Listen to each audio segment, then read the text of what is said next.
Então é isso. Bom dia a todos, a todas. Estamos sendo gravados aqui. A gente sorri. Inclusive, vou fazer um para ajudar na divulgação, porque sempre tem gente querendo. Pessoal, X. Pronto, tirei uma foto da gente. É, a gente está na letra H, que é a última, se não me engano, a letra, né? E, e a gente estava trabalhando assim, basicamente o Alfredo de forma muito didática vem trabalhando a estrutura para fazer a distinção, né, entre intervalo e holófrase, a questão de como que entra, qual que é a diferença do Édipo em Lacan, em Freud, nome do pai, falo, né? Então a gente está seguindo nisso aqui. Peraí, a foto não apareceu, a Paula vai aparecer mastigando. Aí, apareceu mastigando. Agora ficou bom. Tá, agora eu vou para minha tela aqui de leitura. Então, só para relembrar, né, a gente trabalhou aqui, ó, vamos lá que de uma semana para outra minha memória já não é a mesma. O Alfredo trabalhou algo que foi bastante fundamental, até a gente estava comentando que ajudou bastante ela, a distinção entre outro e a, né? Que, como a gente comentou, assim, não é uma distinção comum ou que a gente encontra com bastante frequência na leitura dos comentadores de Lacan, mas que ajuda muito a pensar a diferença sobre o lugar daquele que encarna, né, essa função e o lugar enquanto significante. Né? Para isso, o Alfredo veio trabalhando principalmente com o texto de uma questão preliminar, né, para ir localizando alguns, e aqui ele fez a surra, né, de citações que ele sempre faz, tentando apontar de onde que ele tira essa distinção. Tá bom? Então, basicamente, foi esse o nosso último encontro, né? Aqui trabalhando com a questão da diferença entre o ético freudiano e lacaniano, que a gente vai ter, né, vamos ter quatro elementos, não três mais, né? A mãe, né, a criança, o ideal, e o nome do pai, P em A. Né? Então, vamos continuar aqui. E agora pensar a questão da combinatória quaternária. Se de alguma maneira a gente veio falando a respeito de que se é necessário pelo menos dois elementos, né, dois significantes, né, para que possamos localizar um sujeito, né, é necessário agora pelo menos quatro para trabalharmos uma outra condição, que é a própria estrutura, né, de uma análise, né, por exemplo, que vai ser apresentada como na metáfora paterna. Então vamos aqui. Então, do ponto 5 do texto discutido cita-se. O ponto 5 é do texto de uma questão preliminar, tá, pessoal? Então, o L do questionamento, L vai estar como lambda lá, tá? O L do questionamento do sujeito em sua existência tem uma estrutura combinatória que não convém confundir com seu aspecto espacial. Como afirmado anteriormente, não importa que o percurso tenha a forma de um Z. A forma de um Z, a gente está passando pelo esquema Z, né, que sai de S, a linha e A maiúsculo, né, que a gente pode transpor isso também para o esquema R. Né, pois, estruturalmente, é o mesmo que uma linha reta que contém os elementos S, a linha e A. Né. E nessa ordem precisa, ou seja, a forma aqui não desempenha nenhuma função. Lacan sustenta que eles têm uma estrutura combinatória, que não deve ser confundido com seu aspecto espacial. Tá? Então, aqui é um ponto bastante importante, né? Porque quando a gente discutiu a respeito do esquema Z, de forma muito breve, o questionamento era: aonde está o sujeito? Né? E daí a primeira resposta poderia ser dada em S. Né? Mas não. Né? Pensando essa estrutura combinatória enquanto significantes, o sujeito está entre os significantes, entre S, entre A e A, tá? Porque entre S e A, né, entre o sujeito e o grande outro, passando pelo eu e pelos pequenos outros e seus objetos, né, ali está o sujeito. Então, um pouquinho abaixo, e aqui mais uma citação. Nessas condições, é realmente o próprio significante que deve articular-se no outro, especialmente em sua topologia quaternária. E aqui é bastante importante, porque a gente vai perceber que dentro do desenvolvimento do ensino de Lacan, desde a construção do modelo óptico, passando pelo esquema L, Z, né? Daí a coisa começa a mudar para uma estrutura topológica. Tá?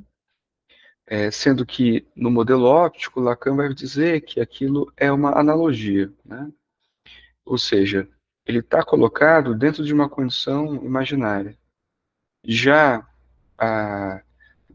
nos modelos, que na verdade vão ser chamados de esquema, e isso inclui o gráfico do desejo, eles vão estar sendo trabalhados a partir dessa outra construção topológica, né? E que se trata de uma outra geometria, né? Que é a não euclidiana. Então, trata-se de uma estrutura quaternária, como acabou de ser afirmado, que envolve uma topologia. Por que a topologia é introduzida aqui? Porque Lacan argumenta que no lugar de A, é importante lembrar que A enquanto um lugar, né, não enquanto o outro, a pessoa, né, que encarna, existem relações lógicas. E a ciência que estuda essas relações lógicas, como se fossem espaciais, em um espaço virtual de duas dimensões, em seu máximo alcance no domínio estrutural, é a topologia. Então, aqui a gente tem uma, uma nota que ele tirou da estruturalismo em especial 6. Tá? Eu mantive aqui não traduzi em português porque eu não tenho esse livro em português, nem sei se tem. Então aqui, tá, por quê, né? Então o Lacan está trabalhando, se a gente for pensar, reparem, né? Voltando aqui para ver o rostinho de vocês. A estrutura significante, né, que vão ser trabalhadas em dois eixos da sincronia de diacronia, né? Ou seja, dentro de dois eixos da metonímia e da metáfora, é bidimensional. Temos duas dimensões. Né? E para dar conta disso, somente a topologia. Né? Porque a topologia, assim como essa estrutura, ela também é bidimensional, como a banda de Möbius, né? E qualquer outra figura topológica. E nesse sentido é importante lembrar que ele não tira isso da manga. Né? Obviamente, a gente tem um recorte histórico de onde os estruturalistas da época estão trabalhando muitas coisas juntos. Não juntos em conjunto, né? Cada um trabalhando temas, mas que conversam, tá bem? Então, voltando aqui para o texto. A estrutura lógica da relação dos quatro elementos, conforme estão dados em um lugar simbólico, neste caso, em A, é expressa por meio de uma topologia quaternária. Dessa forma, destaca-se a dimensão do lugar, virtual ou simbólico, em detrimento da dimensão do tempo. E daí, assim, eu não sei se vocês fazem essa pergunta, né? Porque não sei se está tão claro isso para vocês, né? Do lugar simbólico, né? Por quê? Por que que é do lugar simbólico, né? Então, acompanhando esse ponto, né? Primeiro, que a gente assim, por isso que quando eu tiver condições para começar o grupo do Grafo do Desejo, eu quero dar a retomada dos esquemas para isso ficar mais fácil. O Lacan vai trabalhando desde o modelo óptico dois lados. O simbólico, que está do outro lado do espelho, né, o virtual, né, e o lado esquerdo, aliás, o direito simbólico, o lado para quem vê, né, e o lado esquerdo imaginário e real. E assim ele vai continuando. E dizendo sempre que o que sustenta nos esquemas o imaginário é o simbólico. Tanto é que no esquema R, o quaternário simbólico, que é o de baixo, que vai estar, é o simbólico, que sustenta o imaginário e o quadrângulo da realidade. Né? Mas não só nisso, isso seria talvez uma forma de dizer a respeito, né, dessa construção dos esquemas, né? Mas também o simbólico no sentido de que está nessa condição do lugar de A. Né? A gente está falando desse lugar virtual, né? Ou seja, dentro dessa condição significante, o que a gente está falando é do simbólico, dessa estrutura simbólica. Por isso simbólico, estrutura simbólica. Né? E que é o eixo que sai de S em A. Quando a gente lembra do esquema o lambda, ele é igual ao esquema Z, só que ele tem dois eixos. Né? O eixo que sai de S em A, que é o simbólico, o esquema que sai de A e a linha é imaginário. Né? Eles se cruzam. Tá? Deixa eu voltar agora para o texto aqui. Então, desde a concepção de fixação ao narcisismo, discutido anteriormente, a polêmica tempo-espaço está em jogo. Na teoria das fixações libidinais, o tempo é enfatizado enquanto, na de Lacan, o espaço é destacado. Isso fica claro para vocês de que como que... Opa, sumiu. Como que para vocês, em Freud, a questão do tempo é tão precisa, né? E já em Lacan, o tempo já não é mais, já que se trata de um tempo, de um futuro anterior, e que é trabalhado no sentido, né, dos bucles. Ele é circular. Né? Então, a gente está falando de outras coisas. Né? Então, é importante destacar, né, isso que estou falando assim. Então, para Lacan, apesar do que todo mundo acredita, a psicanálise afirma que não se trata, como já foi dito na estrutura da história, nem de evoluções e muito menos de progresso. A estrutura lacaniana, já que ela trabalha com a diacronia e sincronia, essa dimensão de tempo, de flecha do tempo de trás para frente, não faz o mínimo sentido. Já que como a gente trabalha com book, de S1 para 2, S2 volta para 1, formando cadeias, anéis. Né? E é necessário, então, que a gente sempre retome. Né? Então, para a teoria do Lacan, não faz sentido uma teoria evolucionista, né, de tempo, de temporalidade. O sujeito não progride na análise no sentido da evolução. Lacan concebe a mudança como um corte topológico e uma lógica essencialmente concebida como espacial. A estrutura se manifesta na história e através dela, mas ela própria não é história. Tanto é que quando o Alfredo trabalha muito com a topologia, ele vai falar assim, apenas o corte vai dizer sobre a estrutura daquela figura. Tá? E isso dentro da topologia, nem da psicanálise a gente está falando, da topologia. O corte, ela mostra como é que se dá. Vou voltar aqui para o texto de novo, e eu lembrei que eu não fiz isso aqui. Tá bom, Paulo, agora? Já ficou maiorzinho, né? Onde que eu parei aqui? Cadê? Aqui. Então, aqui, Lacan estabelece quais são os quatro elementos fundamentais. Né? Então, isso é muito importante para a teoria lacaniana, né? Essa estrutura quaternária. Então, para sustentar essa estrutura, encontramos nela os três significantes, onde se pode identificar o outro no complexo de Édipo. Isso também está de uma questão preliminar. Então, identificar nesse caso é usado como quando se pergunta se alguém pode ser identificado dentro de um grupo de pessoas. Dentro do conjunto de significantes de A, Lacan afirma que três deles são aqueles nos quais os protagonistas do Édipo podem ser identificados, mas representados por significantes e suas relações. Então, agora, de alguma forma, a gente está dizendo que Não se trata mais da mãe, da criança e do pai, mas sim desses significantes, e que dentro de uma da estruturação de um discurso intervalar, P está em A.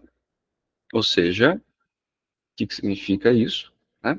A gente está dizendo que no outro opera o nome do pai.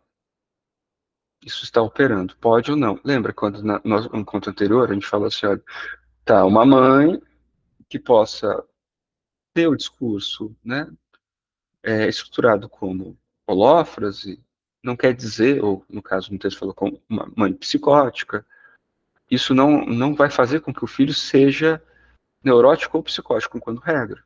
Porque é necessário, porque pode, mesmo que a lei não opere para ela, né, ela pode fazer com que opere para o outro, no caso o filho. Tá? Então, assim, tanto pais neuróticos podem ter filhos psicóticos, quanto pais psicóticos podem ter filhos neuróticos. Né? Porque não se trata disso. Tá? Ah, tá. Afirma-se que a estrutura quadripartida em questão é mais abrangente do que o édipo triádico estabelecido por Freud. O complexo de Édipo envolve apenas 3 elementos, enquanto a estrutura mínima proposta por Lacan é de 4. Mais uma vez, no retorno a Freud, realizado por Lacan, não há coincidência absoluta entre ambos. Não há coincidência absoluta, tá? Há coincidência, não absoluta. É importante lembrar disso, tá? Porque há, sim, elementos, né, que ele está relendo. Então, eles bastam para simbolizar as significações da reprodução sexuada, sobre os significantes da relação amorosa e da procriação. E que exatamente essa é a pergunta que é feita, né, quando na, no campo no campo intervalar da neurose, essa é a pergunta, né, que se faz para o outro a respeito, né, da vida e da morte, do amor, da procriação. E o mais importante é a pergunta, já que a resposta nunca é dada. Né? Se considerarmos o esquema R, esses 3 elementos podem ser estabelecidos nele. Lacan afirma que são os 3 que permitem dar conta da reprodução sexuada sob os significantes da relação de amor e procriação. Da procriação, pelo que já foi dito, pode-se afirmar que se trata do pai, localizado no esquema R no ângulo inferior direito, representado pela letra P, né, que é o nome do pai. Dentro de um sistema de relações com M e I.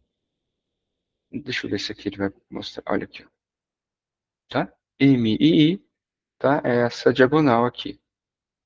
E M e I maiúsculo, tá, pessoal? Porque tem um M minúsculo, que vai aparecer depois.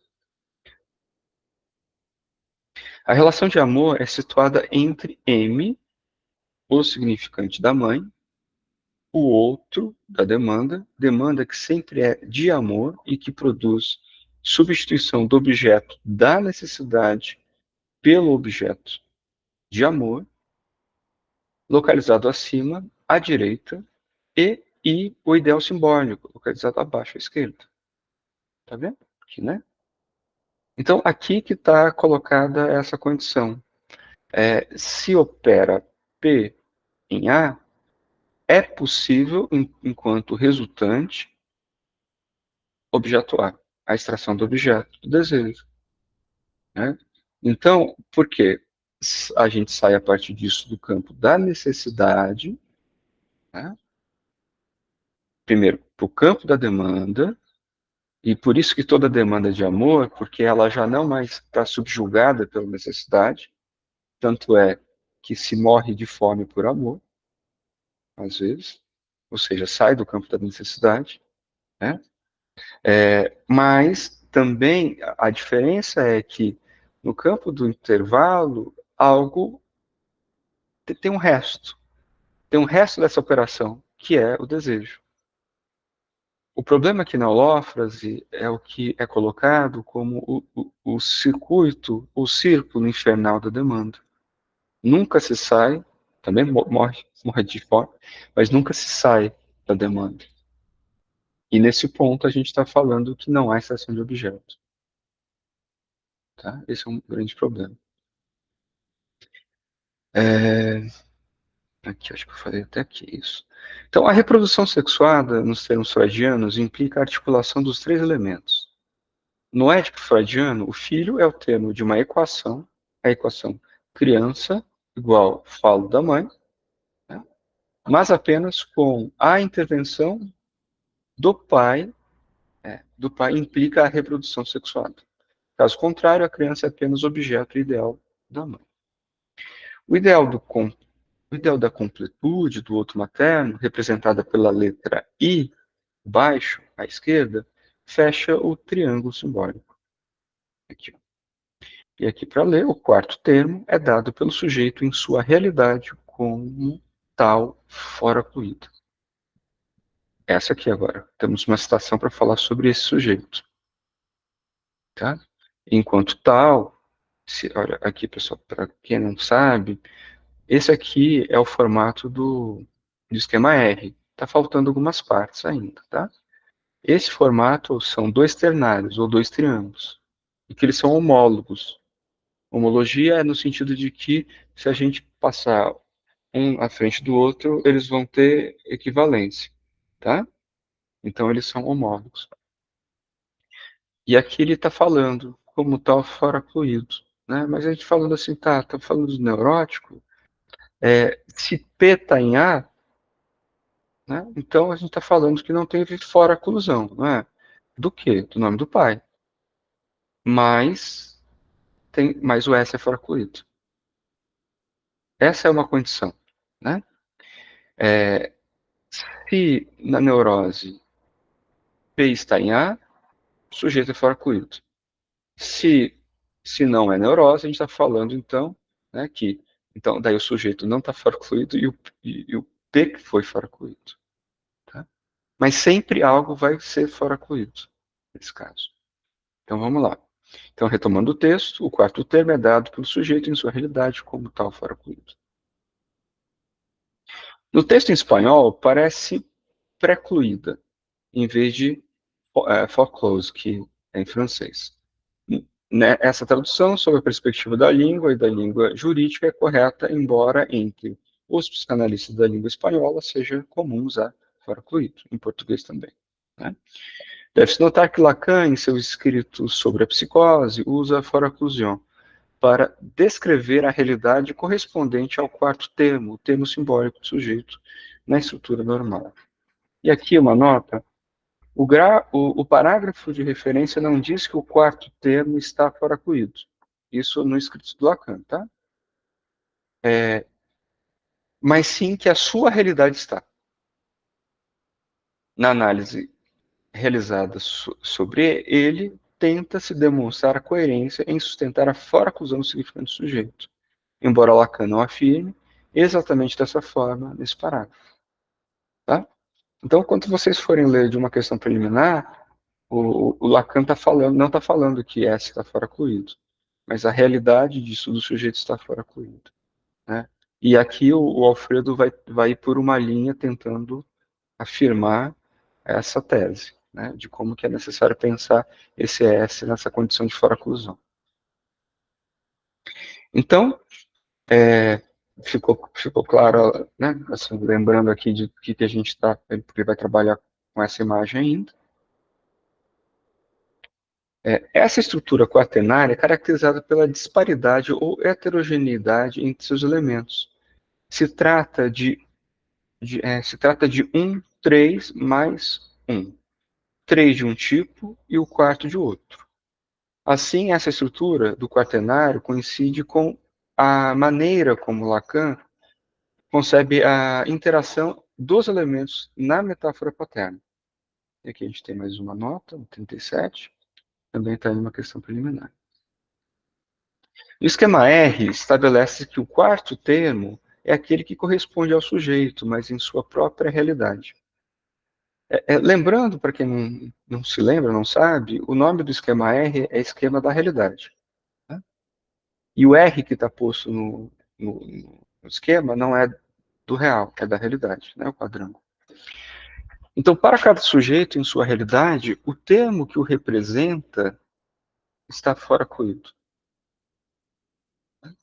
Esse que é o ponto fundamental, né? Então, para cada sujeito, na realidade, o termo que eu represento está fora fluido. Não tem como, né? Não tem como. A partir da ideia de que o sujeito é aquilo que um significante representa para outro, a gente não tem um sujeito, né? Mas sim há sujeito em covariância nessa relação. Ele é intervalar, por isso que é do espaço, né? Espaço vazio. O que corresponde perfeitamente ao fato de que sua existência ser inefável estúpido.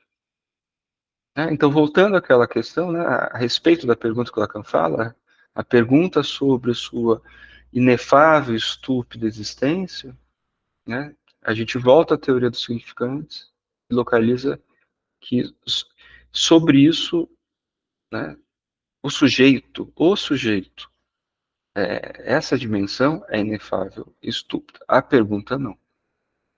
A pergunta não é inefável, não é nem um pouco estúpida. Ela é condição, inclusive, para uma análise. Então, encontra-se novamente o seu, que ocupa o lugar do significante do sujeito na realidade, onde o sujeito enuncia a minha realidade, onde ela passa a ser o eu. Esse que está entre aspas, né, é porque, lembrando a citação do Lacan, que ele vai falando do meu, do seu e tal, tá? Parte mais para cima. O eu não consegue identificar o sujeito em sua particularidade, porque todo sujeito, em sua realidade, ele é eu como todos os outros. O que diferencia, então, é por isso que é importante lembrar da teoria significante, o que diferencia um significante do outro sempre é a numeração. Então, aqui, o sujeito se posiciona fora do triângulo simbólico, em uma posição diferente em relação aos outros três termos simbólicos, cada um deles escrito como o nome de um vértice, o sujeito dentro do ângulo interior. Vamos lá, voltar. Tá vendo? A diferença aqui, primeiro que tá. Ele está fora do ternário simbólico, ele está no ternário imaginário e ele está dentro. Aqui, reparem que os outros estão fora. Né? Tá, agora o problema é o achante. Tá,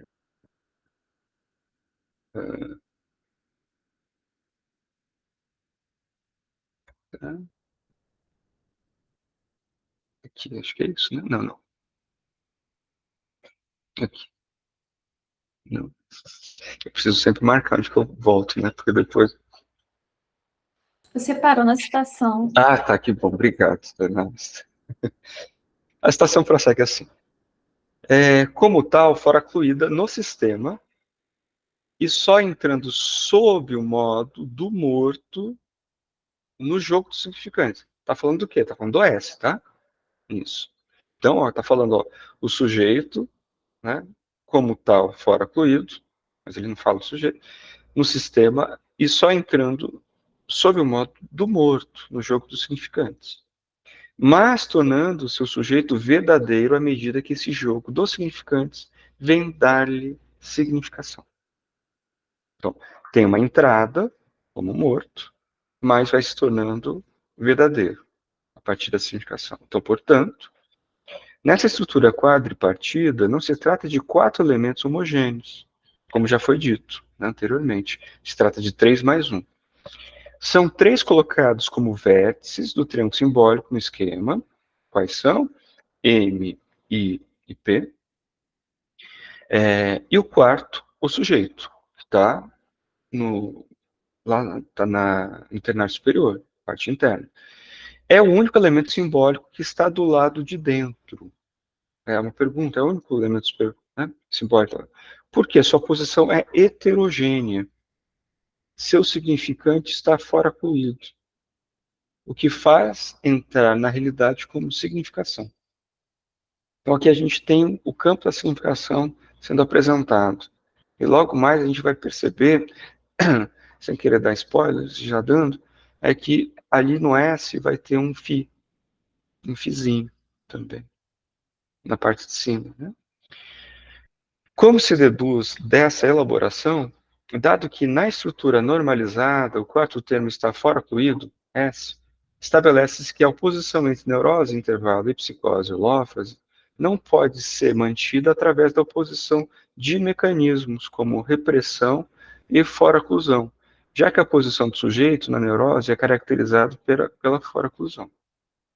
A diferença entre neurose e psicose não reside na operação ou não do mecanismo de fora-oclusão. No campo do intervalo, a fora-oclusão recai sobre o significante do sujeito. Na psicose, recai sobre o significante do pai. Esse é um ponto chave, assim, tá? De que modo entra o sujeito a jogar em seu próprio jogo? Sujeito enquanto significante S, tá? Sob o modo de morto. Né? E daí, por isso, a gente volta à pergunta a respeito da existência inefável estúpida. Né? Essa metáfora é retirada do jogo de Bridget e serve para explicar a determinação da estrutura sobre o sujeito. No Bridget, vocês conhecem? Vocês sabem mais ou menos o que se trata? Vamos aqui. O que tem aqui? Nota 38. A vantagem de substituir a metáfora freudiana do xadrez para a psicanálise pela do Bridget, que é um jogo de carta, realizado por Lacan, reside no fato de que este último é um jogo em que há 4 lugares, cuja estrutura é de 3 e um distinto, enquanto o xadrez supõe 2 lugares iguais, o que Lacan, desde o desenvolvimento do esquema lambda, o L, critica por insuficiência. Tá? Então, ele faz essa distinção para dar conta também da teoria.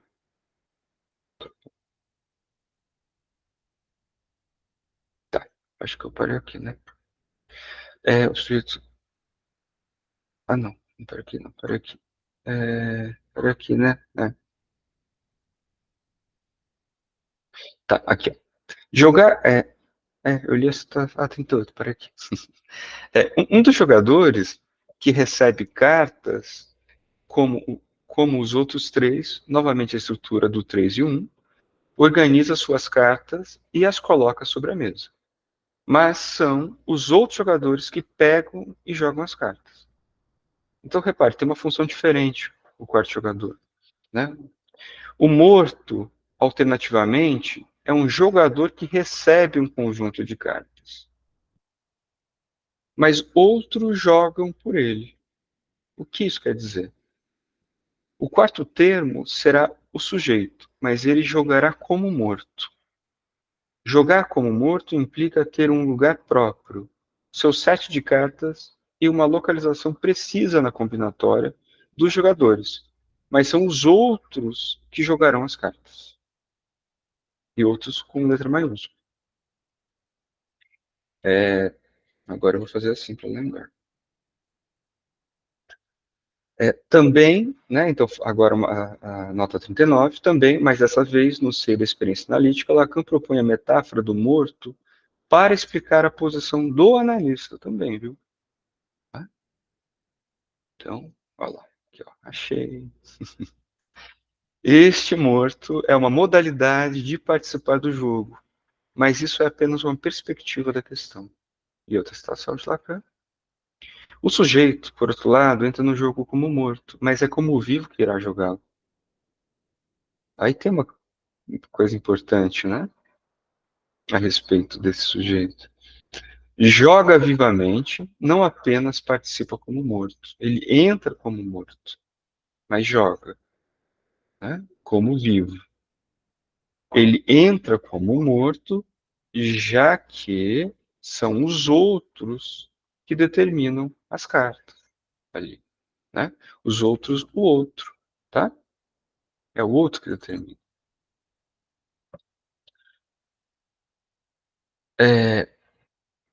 A segunda morte, então, significa aqui, tá? Joga vivamente, mas não apenas participa como morto. O significante mata a coisa. E é por isso mesmo o sujeito entra como morto. A segunda morte em relação à morte biológica. Mas trata-se de explicar como se recuperará a vida, outra vida, distinta da vida da substância, da coisa. Né? Por isso que joga como vivo, mas entra como morto. Né? Trata-se de explicar como o significante e a estrutura introduzem não apenas a morte, mas também a vida. Tema de grande transcendência como tal e de máxima importância para a questão da psicose. Então, no esquema R, encontra-se P em A, ângulo inferior direito. Deixa eu ver se ele já mostra aqui. Aqui, ó. P em A, ângulo inferior direito. Não marquei. Aqui. E na outra extremidade dessa diagonal traçada está o sujeito, do lado interno do vértice, sob a imagem fálica, φ, minúscula. O falo imaginário. Vértice superior esquerdo, mas Lacan, no textos escritos, escreve sob a forma significante do falo. Antes de falar a citação, vou mostrar aqui para vocês. Ó. A gente tem aqui, ó, né, na mesma diagonal, mas no ternário oposto, temos o P em A e temos o S sob φ, que está no ternário imaginário. Tá? Então, em homologia, se a gente fizer isso, né, a gente vai ver que P em homologia está em φ, A está em S. Tá? Isso, às vezes, para quem não viu o esquema R, às vezes não faz tanto sentido. Né? Então, aqui, EP como a posição em A do nome do pai, tá? Podemos aprender como o aprisionamento homológico da significação do sujeito S sob o significante do falo. E aqui, quando a gente chegar a trabalhar a metáfora paterna, a gente vai ver uma coisa muito importante sobre isso. Né? Porque a partir da metáfora paterna, né, a inscrição da lei, a gente vai ter que toda a significação, porque a gente está falando então aqui, olha, ele entra como morto, como sujeito, né? Já que vem do outro, grande outro, todas as cartas, mas é vivo que ele joga, e aqui a gente está falando desse fi, desse significante fálico, mas depois ele fala de significação, a gente vai perceber que na metáfora paterna, a resultante é que toda a significação a partir disso será fálica. Ou seja, ela falta. Né? Não tem nada que dê conta. Né? E como que a partir disso a gente vai pensar como é que isso se joga com a vida, né? Com jogar vivo. Né? Então aqui, o significante fálico é um significante ímpar, que não faz cadeia com nenhum outro significante. Então aqui a gente tem mais um ponto, né? Ímpar. Aí a gente tem um ponto de singularidade agora. Tá? Por esse motivo, não pode ser escrito no esquema. Articula-se com os outros. É o único que é distinto de todos os significantes. Assim, vocês podem até ter uma dúvida. Tá, mas o significante da falta no outro também não era um significante que também não pode, porque a partir da teoria dos conjuntos, né, o vazio não pode estar dentro do próprio conjunto vazio? Isso, aquele outro significante é para fazer a operação funcionar matematicamente.